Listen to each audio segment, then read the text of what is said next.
to Interview Mastery, Bridging the Soft Skills Gap. I'm Carolyn Ellison, one of the co-founders of the Black Executive Student and Training Program. We are a nonprofit organization that was co-founded in approximately 18 months ago with the goal of supporting HBCU students to navigate not only the path to employment, but also ensuring successful employment. So thank you so much for coming. You can check out our programming on our website at bestprogram.org. We are joined today by our sponsors and supporters. Number one being from the College Diversity Network, Mr. Fields Jackson. His website is College Diversity Network. They have a career fair on the 23rd that you can register for. Again, that's collegediversitynetwork.org. And the career fair is from 3 to 6 with a host of employers who are looking to hire. Fields Jackson, would you like to say hello to our audience? Hello, thanks for allowing me to join. I'll drop, we got a career fair that's coming up on the 23rd from 3 to 6. A lot of exciting companies there. As a matter of fact, Diageo, which is also a sponsor, is one of the companies that'll be there. So I'll drop the registration link into the chat. It's free. And again, the companies there are looking to hire you. And so I would take full advantage of it. So I'll drop that in the chat. And thank you for allowing me to jump on board. Thank you. I'd also like to introduce the chairman of our board, Amber Batchelor. Amber, can you say hello to our audience? Hi, good afternoon and good morning to some of you that are in different time zones. We are so excited to have you today. You have a treat in store for you. It's a pleasure and a privilege for me to serve in this capacity. I am a proud graduate of St. Augustine's University and an HBCU in Raleigh, North Carolina, and I am here to support you in any way that we can. I look forward to getting connected with you in the chat. Thank you so much, ladies, for inviting me today. Thank you. On that note, I'd like to make sure we get right into our content, which is about bridging the soft skills gap. The reality is that we have seen tremendous increases in the firms that are recruiting at HBCUs. Unfortunately, the flip side is we're also seeing declines in career success and opportunities.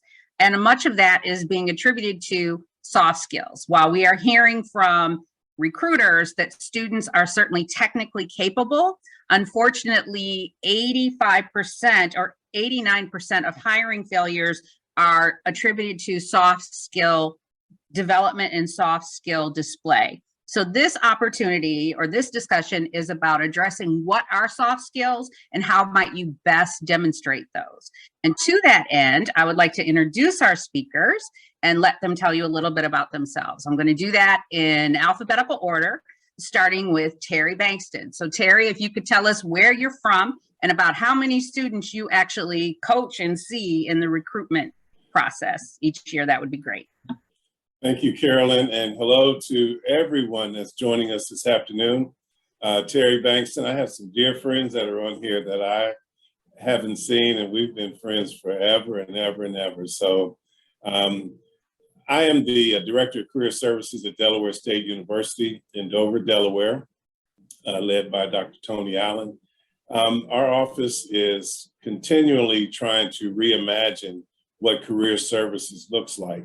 So when you talk about coaching, I see everyone from the folks that are coming here on tours, they come up to our office to talk, to our alumni who have been seasoned alumni that go all the way back into the 80s that come up and have their resumes reviewed. We work on some interview skills. So if you ask me for a number, it's everybody. Anybody that attended or had something to do here at Delaware State University, we touch. My team and I, we touch them. So I'm anxious to get into the discussion. Even as of 2 hours ago, I've changed the phrase from soft skills to power skills. That's the buzzword is instead of soft skills, it's power skills. And so that's where I'm headed with my discussion. So glad to be on. I'll let everybody go on with their introductions. Kendra Harris, I love you, and it's so good to see you. Thank you. Our next panelist is Leslie Roberson. Leslie, can you introduce yourself to our audience and tell us more about your interviewing engagement? Yes, I am Leslie Roberson. It's a pleasure to join everyone today. I am actually the founder and CEO of the Black Beauty Collective, which is a hair and beauty retail store featuring exclusively Black-owned brands. We will be working with tons of college students along the way, but that's not why I'm here. More importantly, my background is HR. I have spent most of my career working in talent acquisition. My corporate role is currently with Meta. So I know tons about soft skills, and fear not, a lot of seasoned professionals, we have the same conversations with them as well about their soft skills and how to display and talk through soft skills during interviews. And so that'll be my positioning today, to just talk about how to get those out there and how to make sure you're always like existing in that moment and not just reserving it for the interview. Thank you. And our final panelist is Dr. Danielle Robinson. She actually is the person who recommended that we do this panel. So thank you. Dr. Danielle Robinson is with Diageo. She is a core sponsor to make this happen for us. So Dr. Robinson, can you introduce yourself to our panel? Good afternoon. Good afternoon, everybody. Danielle Robinson, Diageo. I've been here in this industry 18 years. I'm an HR person by background, 22 years in HR and 10 years in corporate relations. My role here is head of community engagement and partnerships. So my role is to do things like this and to connect with people in communities of color. I run a national, which is also global, bartending and hospitality training program.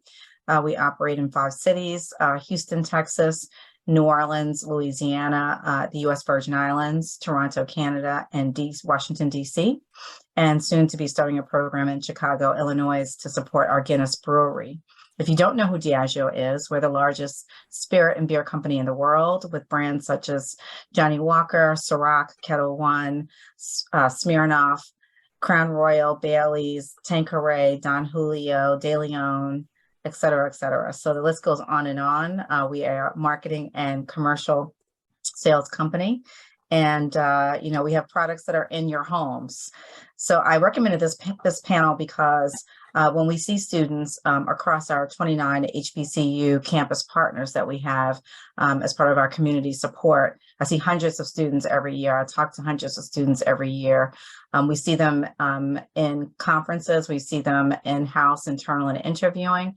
And the soft skills, I feel, are the one place that we as a community, a Black community, really need to power up, as Terry says, because you can really X yourself out of an interview when your paperwork speaks highly of you, but you can't communicate that in the words when you show up in person. So the purpose of today is really to give you more pointers and guidance around how to be able to tell your story in an effective way. Thank you. So taking a lead from Terry Bankston, I love that you, and I'd love to adapt for this conversation using the word power skills. A recent study that was conducted by Harvard said that 85% of career success can be attributed to soft skills. And so Terry, I'm just wondering if you can define, if you could please for our audience define what soft skills, I'm sorry, not soft skills, power skills are.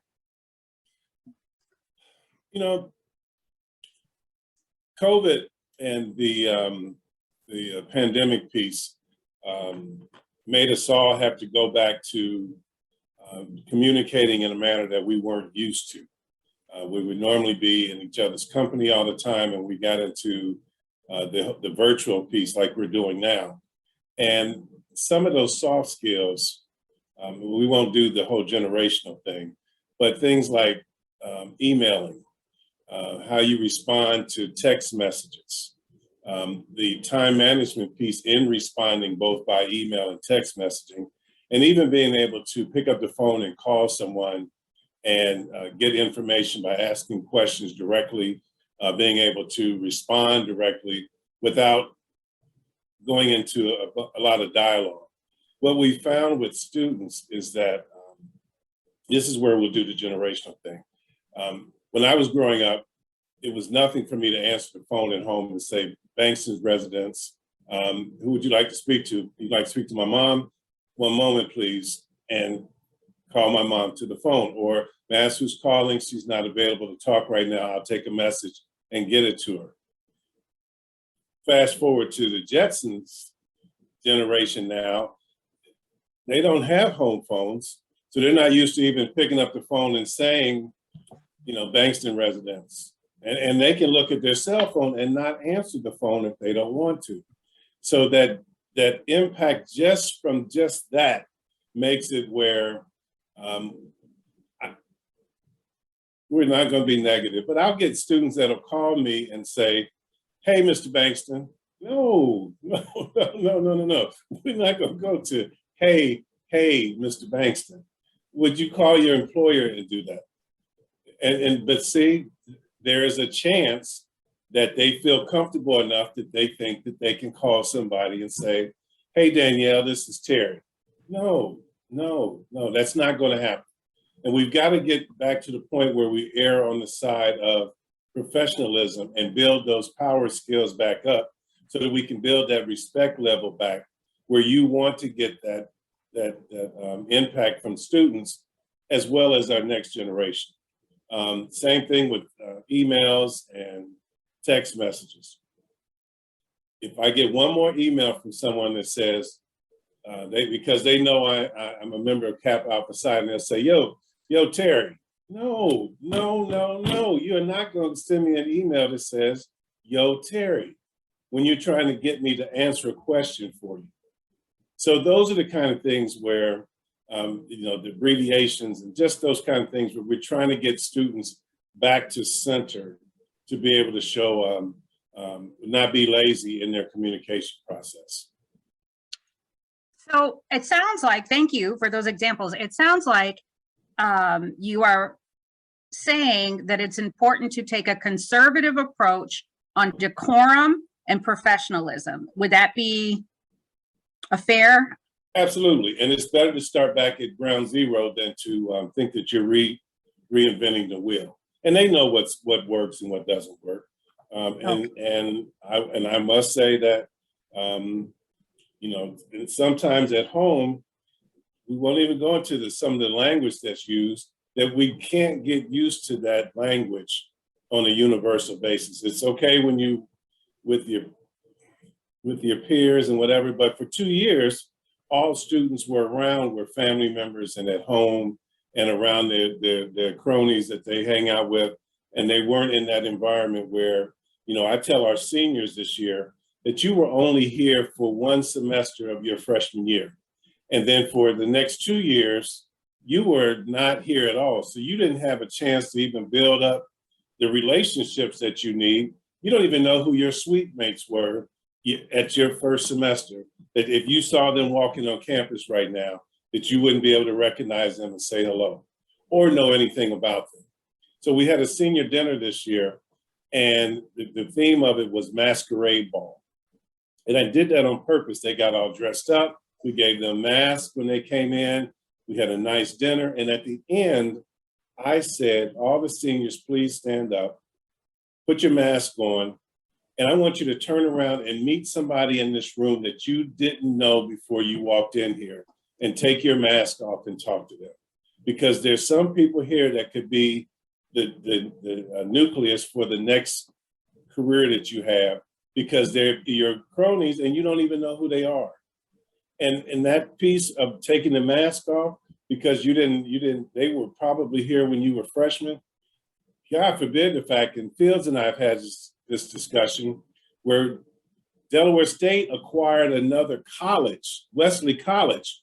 So when these students came back, you had people from Wesley, you had freshmen and sophomores that had never been on campus before, and then you had juniors and seniors that were here for 1 or 2 semesters, trying to get to know each other and find their way to class and find a way to get their grades up so they can graduate and look for a job, and have companies come on campus to recruit them, and they don't know who's who. So that discussion is what we're working on now. Yes. Okay, so I think we have 2 companies that come from very different places represented. Dr. Robinson, your company has brands that are hundreds of years old, and Leslie, your company, Meta, has a brand that is very more current in the digital social space from an equity standpoint, not from a marketing standpoint. So I'm curious if there's anything you'd like to add on what a soft power skill is. And either one of you can take the mic. Okay, I'm going to call on Leslie. Coming off mute. There you go. Okay. Oh yeah, we couldn't unmute ourselves. It was like, Oh, wow, I'm sorry. I apologize. Go ahead, Leslie. I'm actually happy to. So I would say power skills, one of the most important one is a couple because I'm a recruiter. That's how I see it. Active listening and effective communication. That'll get you through the gate, almost tried and true if you can do those two things, and following directions. So for me as a recruiter, the interviewing process doesn't start when you're sitting in front of someone. It actually starts when you submit your resume and you will fill out the application. If you're using the proper cases in terms of capitalizations, when you're filling out your application, things of that nature matter. And being able to present yourself with your best foot forward. And to Mr. Terry's point about making sure that when someone calls you, you're answering the phone appropriately and not just, and as a recruiter, I call people all the time. So they're screening out calls. I might spend an entire week trying to reach out to someone because they're screening calls and they don't know the number. And so a lot of times after so many tries, I'll go ahead and I'll text, which makes the interaction feel informal, but it's not informal because I'm still a recruiter for a company. And so thinking about things like that and always putting your best foot forward will differentiate you from other candidates because of everything that Terry just got done describing. It's not hard to stand out if you kind of follow what you're supposed to be doing, some standard principles when it comes to looking for a job and presenting yourself in front of a corporation. Great, thank you. I agree with everything that Leslie said. And my one was going to be effective communication because I do think that language is important. You know, I was just talking to my 11-year-old about being lazy with his English the other day, that when you are very casual 24/7, that's really hard to turn it back on. So why not just be, very well spoken in your English all the time, and making that your primary. So I think it's the casual nature that people come into the interview process with, either beforehand, during, or after, to Leslie's point.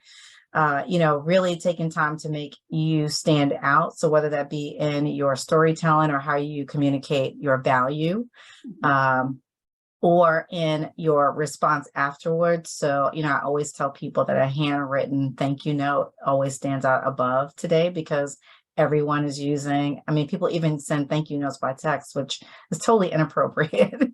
Or sometimes I get them on LinkedIn, which great that you're linked with me on LinkedIn, but it should be, a formal response because you want people to know that you've taken the time to actually write a thank you and that the interview process was just as important to you, even though you may be interviewing with 20 companies. You want to make every company feel like they are your primary because they're trying to pick the person that really wants to be a part of their environment. So however you can effectively communicate that, and especially with great examples, there are some, suggested questions that we'll probably mention throughout this session today, but just examples of how you have demonstrated XYZ. So teamwork, decisiveness, sense of urgency, planning, strategic thinking and planning, how have you demonstrated that? And whatever role you had, whether that's working at McDonald's or another corporation, all experience is valuable. It's just how you package it. Okay, well, I definitely get the effective communication, be conservative. I'd like to get a view from our board chair. So I have to tell you, since Terry told you that he's in a frat, I'm going to tell you I'm in a sorority and Amber is my sorority sister. And I'm game to have a hey girl conversation, and Amber is always errs on the side of conservative communication. So I'm curious from the less seasoned generation. That's my way of saying that she's younger. Can you give our listeners some perspective on why it is important to be conservative in approach, and what might be some reasons that people think it's not important to be conservative in approach, how we might rethink that? Absolutely. So thank you so much for calling me. I thought that was so kind of you. Yes, so having crossed in a sorority in undergrad, it sounds weird to say I've been involved for over 10 years at this point. But what I have found is that it's consistent across the board that you never want to take anything for granted.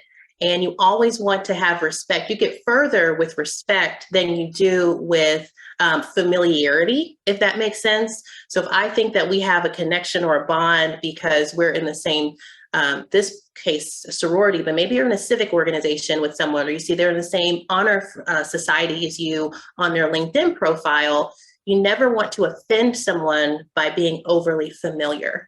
And you always want to showcase how well you carry the shield of your organization and the values and virtues of that organization by showing that high quality of standard that you put forth in all of your interactions. So every time I meet a young woman, and now, you know, when you're older and you graduate, if you're part of the Divine Nine, it doesn't matter, you know, where you crossed or what organization you crossed, you kind of have a little bit of a natural bond. But so anytime I see a younger person, I always try to share a few tips here or there that have been helpful. And I will say something, you know, our dress is important too. So I do get a little more, I feel a little more at ease when approaching a young woman of color who I know is in a sorority, because I know she had certain standards she had to follow in order to get into a meeting. Or if you go to an HBCU like Howard or somewhere else, in order to get into the school of B, you had to have a certain attire on, or you didn't get let into class. I started off at Howard, so I know I was properly hazed. I'm just playing. I was properly trained my freshman year to make sure I wore the right attire. So things like that really go a long way. Okay, well, thank you. So I'm curious, I would like to take the high road, and I'd love to give our panelists each a chance to give an example of a very strong or positive engagement that caught you off guard. It's like, wow, this is an extremely positive example of soft skill, power skill engagement. So why don't we mix this up, and can we start with Dr. Robinson?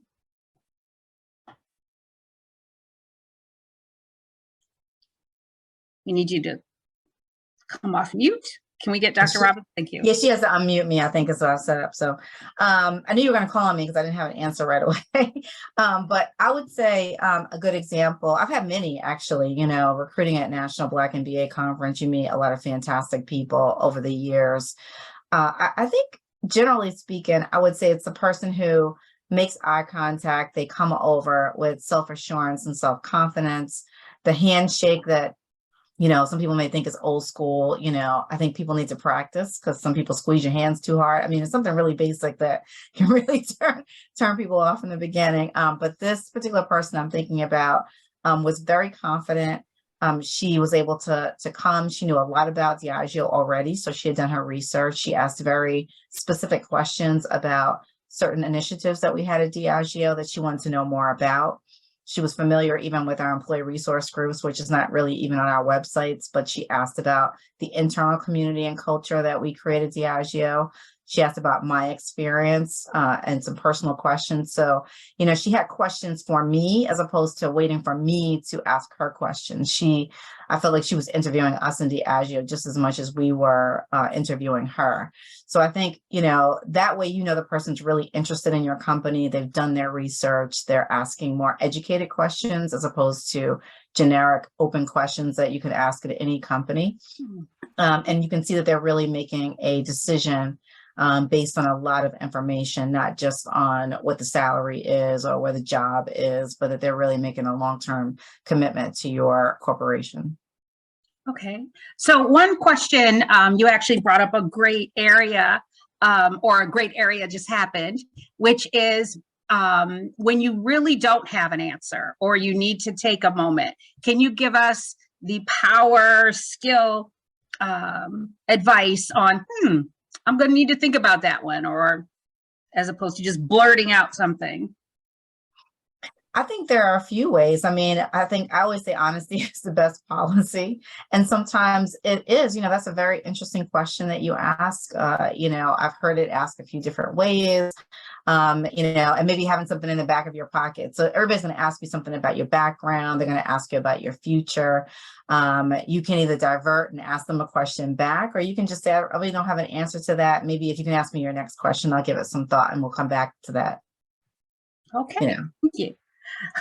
Moving on to Leslie, can you give us a unique or powerful example of demonstration of power skills in an interview? Everything +1 to everything Danielle said, because that was completely on point.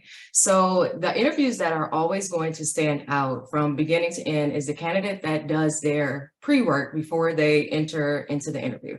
So if you shouldn't understand the core values, not only understanding the core values, but taking it a step further, which core value do I most identify with? How have I used it in my previous experience? Because then the way you're coming into the interview automatically sets you apart from other candidates, because now you know something, right? And you got this knowledge base, but you've taken it a step further.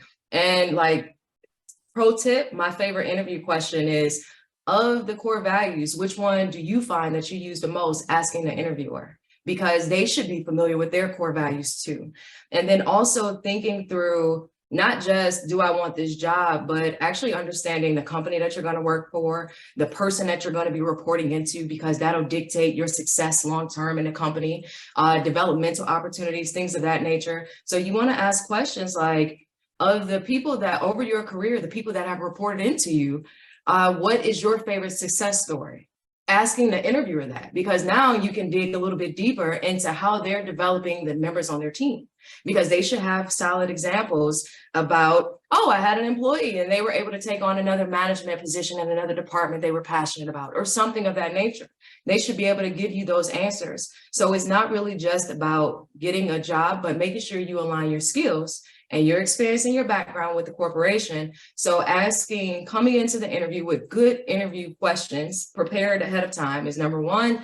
And number two, being able to, I lost my train of thought that quick, but being able to really showcase and tell your story. So when you think of, I'm assuming you guys have talked about or are familiar with the behavioral interview questions, situation, action, and result. So when you're thinking about going into an interview, ask yourself some interview questions, jot them down, look up for a role that you're interviewing for, Google top interview questions for this role, and sit down and write down good answers so that you're not really caught off guard, but you got a handful of stories to pull from your previous experience. Tell me about a time that you had to X, or had to work with a difficult customer. We've done that no matter if you're entry level or senior level, we've worked with difficult folks. So how do you answer that question? Being able to talk about the situation, the actions that you took, and what the results were. So candidates that come in and they blow that out of the water are always going to stand out, because what you want the interviewer to walk away with is being able to imagine you doing their job. So if I know that, you know what, we work in this industry and I have a lot of difficult customers, and you come in with a good example, I can imagine you doing this job. And that's what you want the interviewer to walk away with. And that's what's going to make you stand out amongst the crowd during an interview. Thank you for that. You mentioned in part of your response the importance of knowing the core values and being able to demonstrate or speak to how the core values relate to you. We talked earlier about the importance of being conservative in your approach. And so can you give some perspective on how you communicate how the core value is really who you are without getting too personal? Or what is the line? What should be a barrier on how personal you get? So whenever you're thinking about interviewing, you want to kind of reserve this space to your professional experience. Even if it was a part-time job working in any industry, reserve the way you're answering questions to that. So then they can understand that from a business perspective. And as a recruiter, I've heard a little bit of everything when it comes to interview answers. But the candidates that are always going to stand out is being able to align when you talk about something personal, right? It's personal in the business environment. Like, this is what I experienced while I was working with this company, and this is why this matters to me.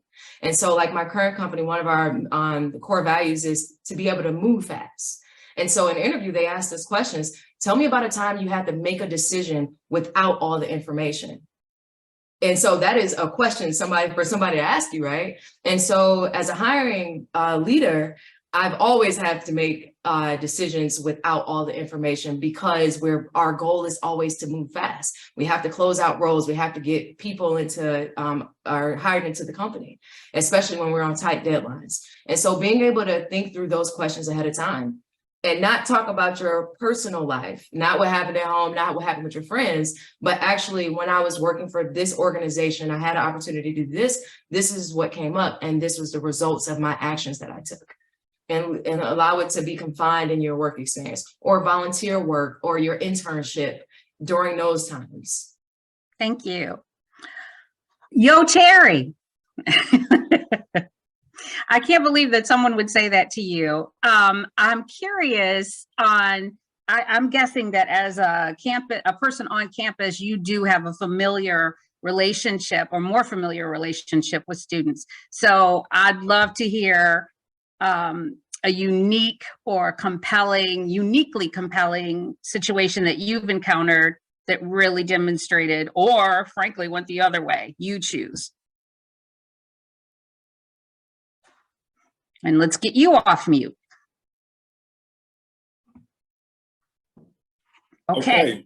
No, that's great. First of all, sometimes I wish I could turn off the simplicity button that's in my head. Is that to the students that are on here that are seeking jobs or looking to get information from this session, please understand that everybody on this call was in your shoes at one time in their career, and that Danielle Robinson didn't go from undergrad to executive level at Diageo. And please understand that. And when she says truth and being honest with it, she's asking for that. We've seen enough BS that we can see it as you start talking about it. And that's the thing with being home for those 2 years. You can't run that kind of stuff right off the bat. So you have to be able to talk to people and give them some true examples of what you're doing.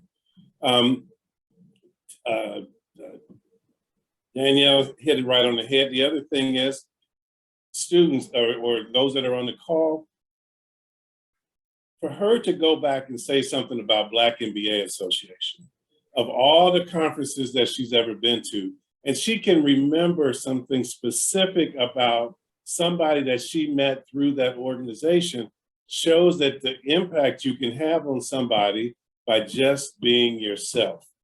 And that's the kind of impression you want to leave on someone by just being who you are. It doesn't matter where it could be on the elevator, it could be at a restaurant. Well, not as much as a restaurant because people are there to eat, but it could be in that professional setting where you're able to talk to someone. And Black MBA is a clear example of where you have a chance to have 5 to 10 minutes in front of some key folks that will change your life forever. It would change your life forever. So if I fast forward now to here at Delaware State, 2 quick examples was one, I had one of the varsity basketball players, men's basketball team. I've had both men and women in my office, basketball players. And when you look at their resumes, they don't have a lot of work experience because they're playing at a high level in a D1 capacity. And the competition is such where if you want to be the best, your focus is school, keeping your body in shape, and playing basketball. And that's the bottom line. So when you put your resume together and you talk about captain men's varsity basketball team, and then you've run some camps and done some things. And then the question was, tell me, what's a skill to you? Tell me what your skills are. And they go, and I said, okay, well, let's go back. Let's back into it. What are your strengths? Well, I think I'm a decent communicator. I think that I'm able to follow directions. Then we just start going on and on and on. I said, tell me a weakness. Well, my weakness is sometimes I just don't step up from a leadership standpoint, and it takes a lot for me to be able to get my point across without thinking that I'm offending someone. I said, let's stay on the basketball court. As a captain, you have got to know everything that's going on the court. You've got to know what time practice is, what you're supposed to be wearing, what time when you're traveling, what time you're supposed to leave, that time management piece. You have to get to your study halls on time. You have to hold everybody else accountable, because if they don't get the grades, they're not on the team. And when you're on the court, if somebody's not doing what they're supposed to do, how do you communicate that to the person that's on the court? Here's the play. This is where you're supposed to be at. I'm going to dribble this way, and then I'm going to look for you to take the back cut, and I'm going to lob you the basketball. Got it. It's the same way in a corporate office. You have got to be able to see the whole picture. You've got to be able to talk to someone and know what your role is, what their role is, and how you collaborate to get that together. And those are the kind of things you talk about in your interview as an athlete. Companies want you to be able to come in, know what your role is, to be able to do some things individually, but they want you to come in and have a team aspect and a team mindset to make that work. It doesn't matter what industry you're in or what you're trying to do. The second example I want to use, and I tell these students this all the time, you all are the brightest, most technologically savvy generation ever, hands down. Their biggest giggle for me is when they put their skills being Word. And then I said, wait a minute, let me tell you about Word. When I was growing up, we used to all work so hard to go to this Microsoft Office class and get this certificate to say, I am a Microsoft suite. I know how to do Word. And then I pick up the phone and I say, Word is on your phone. The second graders can do Word, so is that a skill set? Boom, they get it. I had the folks here from Disney last week. And during my conversation with Disney, I was telling them, and this may be something that you all don't know about Delaware State University, we have a child care facility on campus that is run by our senior students and our graduate students, where they have a full program for preschool. We also have an early college high school on campus that goes from 9th grade to 12th grade, where students can get up to 60 credit hours when they graduate from high school before they go to their first day of college. When you're in front of the companies, you don't talk about that. You take that stuff for granted. Mr. Bankston, that's what I'm supposed to do. I got 60 credit hours and I did this. I went to early college high school. And what happened that day was, when I had the Disney folks here, the preschoolers were practicing for a performance that they were going to have. And they were going to take over the auditorium where we were doing my presentation.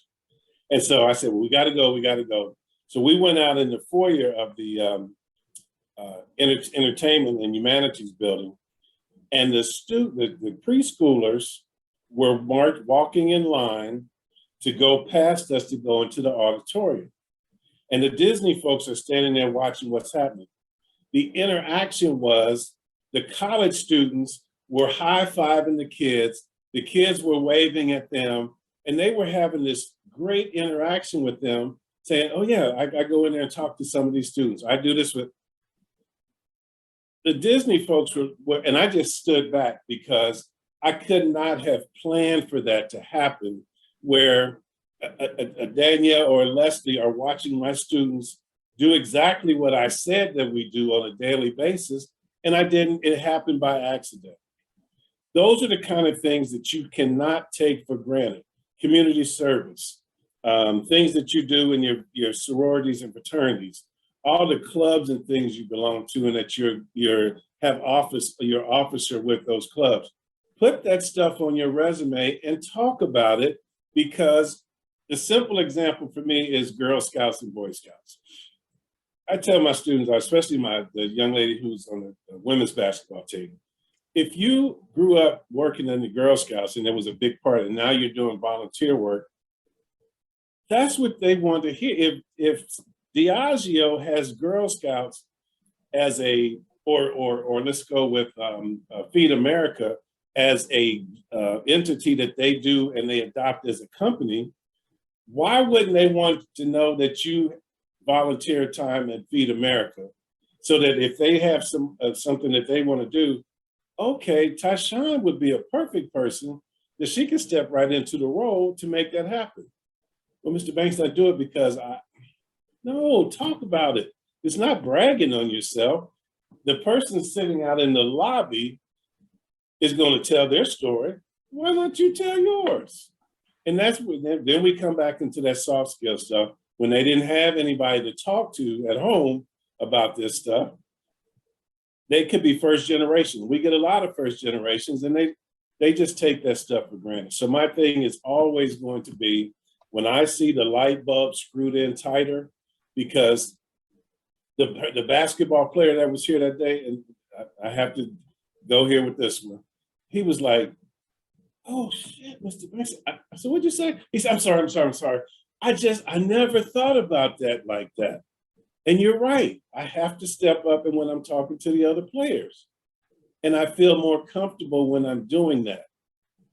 That's a strength. Make it in some, and tell the recruiters that that's what you're looking for.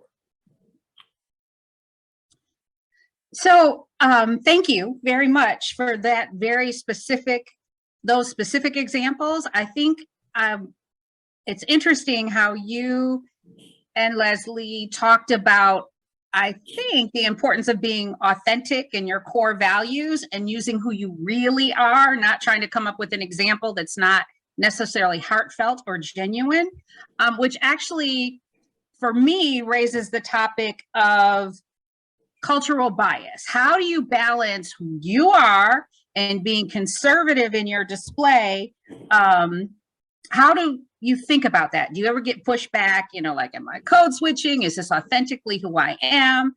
And I'm just going to throw it out there for anybody. Just how do you think about bringing your authentic self with and not feeling disingenuous or authentic on who you are because you're code switching?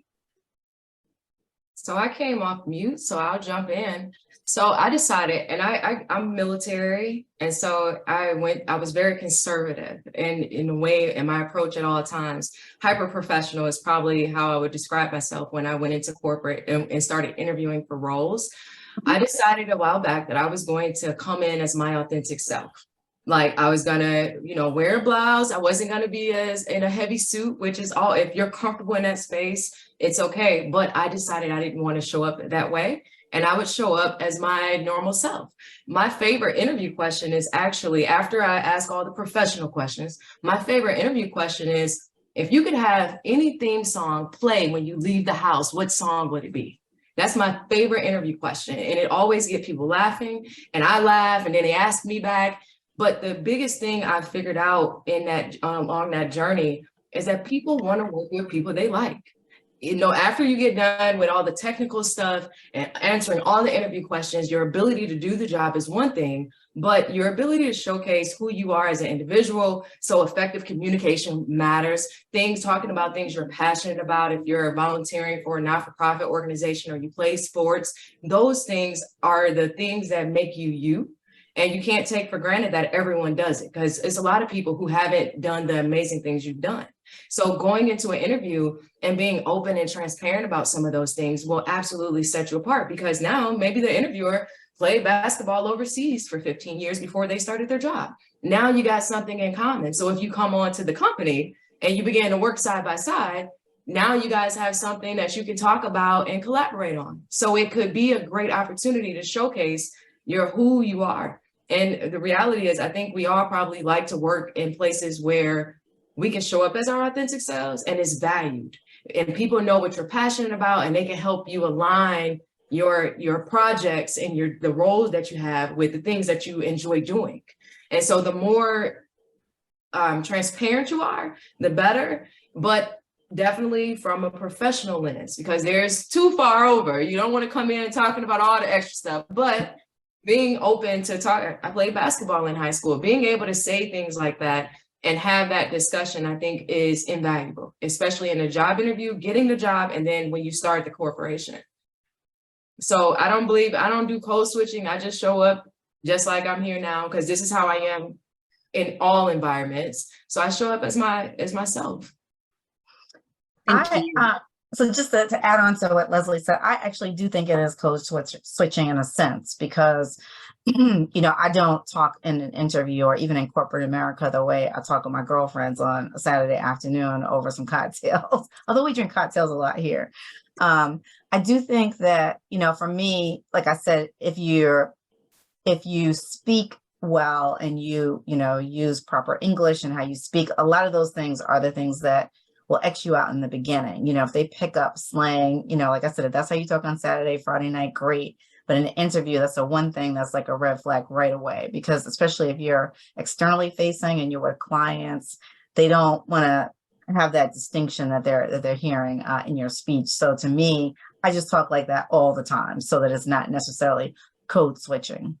But when I think of code switching, I think it is more about how in your approach. So even in your way that you're dressing, I always say conservative is the place you should lean as far as dress code, even if the environment of the company is business casual or whatever you think they are. You don't do that on an interview. That's not the place to do it, because you are interviewing. They are not interviewing, so they can be in khakis and a button down. That's not how you should come in unless you're interviewing in a warehouse, because that may be a different situation where they have a dress code. I think that's all important, that you understand what kind of environment it is that you're going to be working in. And those are some of the questions that you should ask. Hairstyle. I know Leslie's in the hair care business, but hairstyle was always, and is still in some capacities and careers, still an issue. So you can't go to every interview with your natural curls like this necessarily. And sometimes when I interview, I automatically just put it in a bun, just because that's not an issue about my hair or how ethnic I am or anything like that. It's just, you want to just not have any of those things on the table, that they're focused on you and listening to what you are saying about your capability and your career, not the hoochie mama dress that you had on because you thought it was real cute, and it might have been cute at the party on Saturday night, but it's not necessarily proper for the interview. So, dress over the knees, you're trying to not make that a determining factor.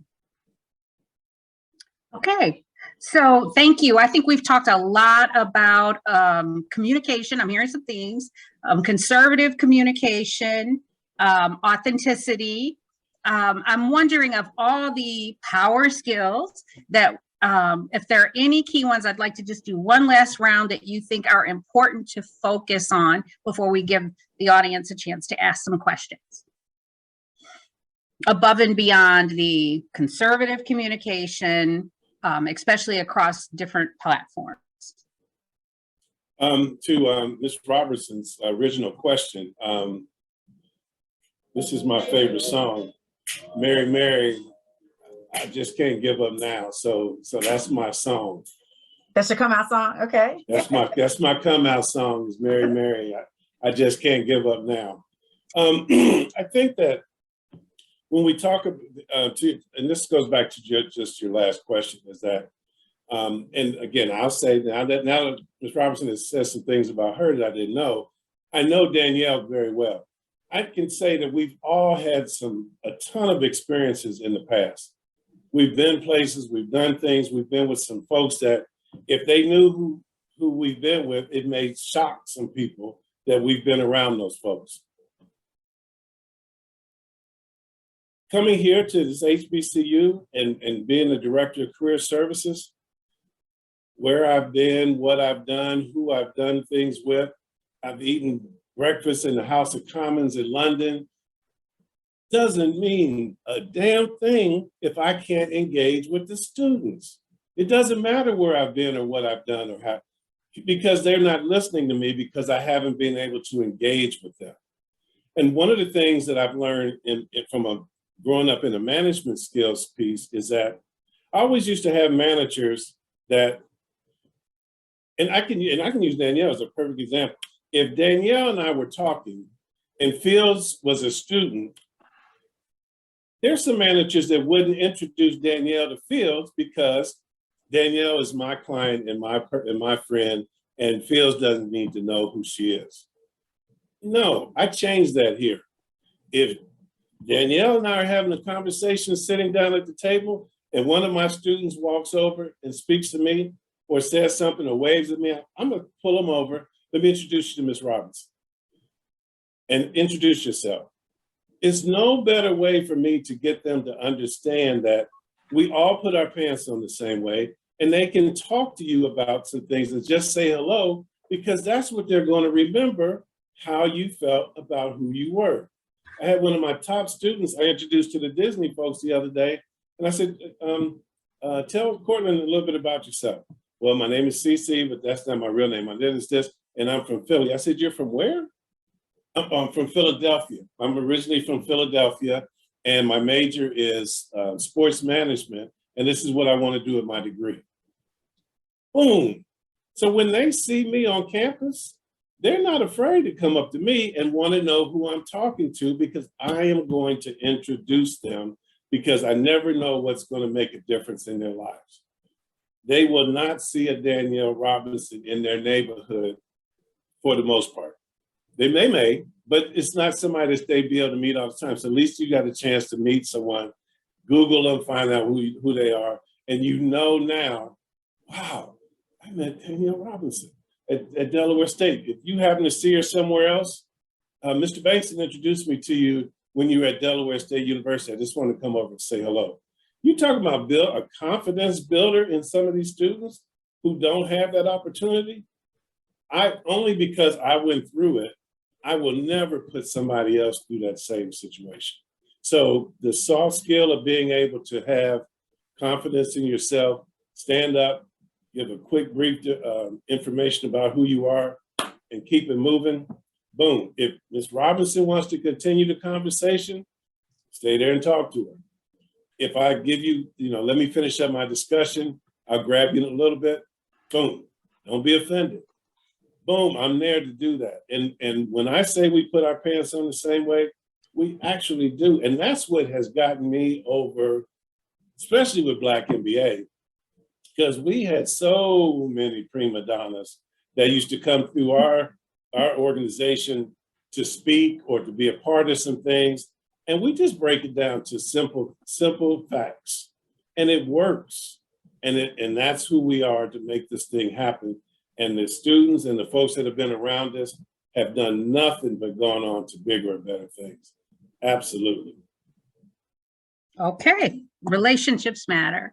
Dr. Robinson, are there any of the power skills that we did not highlight in this conversation that you want to make sure that we, before we move on, before we wrap up, actually, that you want to make sure? I would say the one thing we didn't really talk about is making sure that you are on LinkedIn. If you are looking for a job in today's world and you're looking for corporate folks, LinkedIn is the place to go. Even if the corporation is not necessarily your end all be all, it could be nonprofits. Most people in business are on LinkedIn, and you can reach out to somebody at a company that you want to work at and personally send them a note and say, I really want to work there. How do you suggest that I go about it? Do you have 15 minutes that you can jump on a quick Zoom with me and just tell me a little bit about the company? People will do that for you. I've met the most fascinating people through a LinkedIn post or a LinkedIn personal message. Links people together. You can connect people there, but that's where a lot of jobs are and a lot of postings for jobs are. So you can apply directly through LinkedIn. So I think that's the one thing that I would drop on today, or on the Race for Diversity site, the College Diversity Network site. Either of those sites, have a ton of jobs and links, and you can apply directly to companies through those sites. Hey, Leslie, I'm going to toss it to you and ask if there's a soft power skill that we haven't highlighted in this conversation that you want to make sure our students pay attention to. I really like the LinkedIn post. If you haven't shared your LinkedIn, make sure you take a moment to do so you can increase your connections. I'm really huge on LinkedIn. As a recruiter, I use LinkedIn all the time. To add on to reaching out, I would suggest two things: reaching out to people under the vertical that you're interested in learning more about. So if you're PR, you're going to school for PR, reach out to individuals that are actively working and engaging in PR and ask them for a coffee chat. This is the one thing throughout my career that has carried me really far, is asking for the coffee chat. I've gotten on calls with vice presidents at Meta because I asked for a coffee chat. And people love talking about themselves. So if you position it like, I would love to learn more about you, I heard you did some amazing things, would you be open to a coffee chat? Most of them will say yes. And so if you reach out for the coffee chat and ask questions, well thought out questions, scour their LinkedIn, know how they transition throughout their career, ask them questions about that, and kind of get into it, they'll become a part of your network long term. So when there's an opportunity that maybe they have a role that they're interviewing for later on down the road, once you're done with school, you can reach out to that person and have a plug in.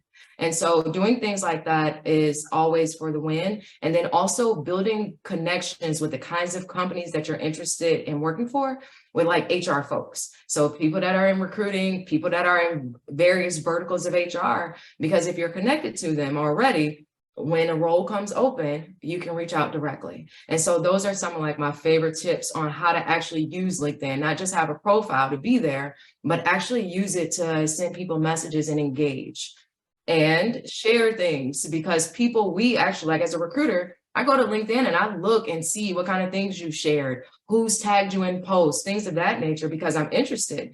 You should, whatever you're doing, even as an entry-level person, a college student, you should be an expert at your level. Like share whatever you can about your field of interest at your level, or knowledge about HBCUs or whatever it is that you're doing. You always want to put your best foot forward and become what we call a SME, a subject matter expert, even at whatever level you're at, because people will look at that and people will see that you're active and you're communicating effectively, kind of deal. And so that's another way to kind of showcase. Like I always know when somebody's in the market for a new job, because I can go right on LinkedIn and see them posting literally I can almost time it because of my recruiting background. So those are the kinds of things you want to do as a young professional that's entering your career. And I have to say this because Terry mentioned it earlier about not bragging on yourself. Our counterparts, when you see their resumes and when they come in interviews and talk about themselves, they talk about everything they've ever done in their career and every organization they've participated in, and the way that they're describing their background is just vastly different than we see and than I've seen in our community. It's not bragging, it's making sure that the interviewer understands how you will be an asset to that corporation and how your previous work experience, your organizations, playing sports, whatever it is that you've done, how you will be able to align that with the role of choice to be able to be successful in that role. And that's what you want to come in and talking about, because our counterparts do it. And not only do they do it, they ask for $20,000 over the top of the salary bands. So that's how you position yourself, by being able to tell the story, because it'll dictate how much money you're going to make in terms of salary and what the company's offering. All of those things are dictated off of the information that how you're putting yourself out there. Okay, that's great. So I know we are short on time, so I want to really quickly recap. What we heard is be conservative in your delivery, be prepared to ask specific questions, preferably something that's not on the website, be able to go above and beyond that. Google questions to find out what questions are being asked in those interviews. Be strong on LinkedIn and ask for coffee chats. I mean, there was a lot of other stuff in there, but I do want to say that this session has been recorded. Please visit us on the web, bestprogram.org. Don't forget to go to career diversity. Well, let me just let Fields Jackson, can you jump in to send us out? And one more time, tell us about the fair. And Leslie, being a recruiter, I'm so glad to hear your feedback, because again, the College Diversity Network, we're going to have a virtual career fair 2 days from now. 15 recruiters, just like Leslie, will be there. So to Terry and Danielle's point, do your homework. Do your homework, research the company, and nothing's more powerful to go into the company. If you see a job, apply. You get a confirmation. So when a recruiter says, what brings you here today? I already applied. it changes. So again, I applied for this job in Atlanta. It changes the conversation. And here's my confirmation number. Pull it up and let's talk about my resume. So Leslie, I've been saying this in classrooms, and Danielle knows I've been riding around with Terry, and so I've been going around. So I've been telling folks that, but to hear a recruiter say that, thank you very much. Because again, if you come in prepared, you can change that interview.